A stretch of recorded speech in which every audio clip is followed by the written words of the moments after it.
кажете дека треба да направиме нешто подобро, значи затоа мојот предлог беше и повторно за го говорим токму заради тоа. Значи ние не можеме да чекаме некој да ни донира. Никој за џабе не дава, да видиме начисто да не навлегуваме во таа тема. Значи од Министерството за култура не можеме да очекуваме повеќе бидејќи не ни дава повеќе пари. Факт е, ниту пак вашите пратеници побарале повеќе пари. Значи, ако нашите пратеници, кога се носи буџетот, бараат амандмани, за бито да стигне некој денес, вашите пратеници гласат против. Не треба да стигне. Значи, оттаму не очекувам, толкова заради тоа. Бидејќи не очекувам пари на владата, јас билам предлогот 1 милион денари да отделиме филолошка да ради наистина, ова што го зборувавте вие, и ова што ние кажавме дека треба да бидеме на пристојно место да го направиме.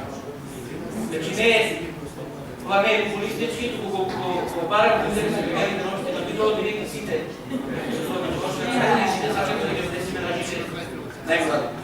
Јас се надевам дека имате сенци да ќе гласате за предлог.